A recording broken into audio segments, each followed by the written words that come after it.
काँग्रेस अजित पवार गटाचे नेते प्रफुल्ल पटेल यांच्या रिक्त झालेल्या राज्यसभेच्या जागेवर पोटनिवडणूक होते.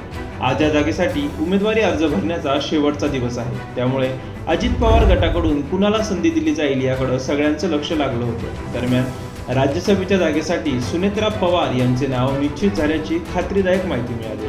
सुनेत्रा पवार आजच उमेदवारी अर्ज भरणार असल्याचं सांगण्यात येतं. बुधवारी रात्री उशिरा राष्ट्रवादी काँग्रेस पक्षाच्या वरिष्ठ नेत्यांची अजित पवारांच्या देवगिरी या निवासस्थानी बैठक पार पडली. या बैठकीत राज्यसभेसाठी सुनेत्रा पवार यांच्या नावावर शिक्कामोर्तब झाल्याचं बोललं जातं. त्यामुळं आज दुपारी 1:30 वाजेच्या सुमारास सुनेत्रा पवार पक्षाच्या वरिष्ठ नेत्यांच्या उपस्थितीत आपला राज्यसभेसाठी उमेदवारी अर्ज दाखल करण्याची शक्यता आहे. अजित पवारांच्या राष्ट्रवादीच्या कार्यकर्त्यांनी अजित पवारांना पत्र लिहून सुनेत्रा पवार यांना राज्यसभेत पाठवण्याची मागणी केली होती. सुनेत्रा पवार राज्यसभेत गेल्यास बारामतीच नाही तर पश्चिम महाराष्ट्रात देखील पक्षाला बळ मिळेल असा विश्वास कार्यकर्त्यांनी व्यक्त केला होता. तसंच अजित पवारांचं मूळ गाव असलेल्या काटेवाडीतील ग्रामस्थांनीही सुनेत्रा पवारांना राज्यसभेवर पाठवण्याची मागणी केली होती. राज्यसभेच्या या जागेसाठी राष्ट्रवादी काँग्रेसमधील 11 ते 12 जण इच्छुक होते. यामध्ये पार्थ पवार यांचाही समावेश होता. पार्थ पवार यांनी कुटुंबातील सदस्य खासदार व्हावा यासाठी मंगळवारी प्रफुल्ल पटेल आणि प्रदेशाध्यक्ष सुनील तटकरे यांची भेट घेतली होती. पार्थ पवार हे लोकसभा निवडणूक लढवण्यासाठीही इच्छुक असल्याची चर्चा होती.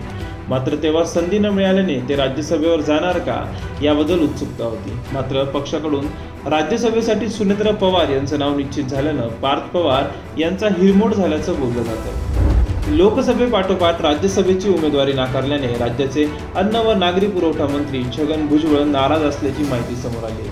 भुजबळ हे राज्यसभेसाठी इच्छुक होते. मात्र सुनेत्रा पवार यांचे नाव निश्चित झाल्यानं छगन भुजबळ यांचा पत्ता कट झालाय. त्यामुळं ते नाराज असल्याची खात्रीदायक माहिती मिळते. दुसरीकडे रोहित पवारांनी एक महत्त्वाची पोस्ट केली आहे. त्यात ते म्हणतात, शरद पवारांना सोडून एक वेगळं घर बसवलं गेलं असलं तरी त्या घरातील आजची परिस्थिती आणि तिथल्या लोकांची अस्वस्थता बघता सर्वजण किती दिवस एकत्र राहतील हे ब्रह्मदेवही सांगू शकणार नाही. त्यामुळे पळत्याच्या गळ्यात राज्यसभा घालण्यापेक्षा घरातल्या विश्वासू व्यक्तीला दिली तरच ती टिकेल, इतरांचा काही भरवसा नाही अशी चर्चा चालू असल्याचं रोहित पवारांनी पोस्टमध्ये म्हटलं.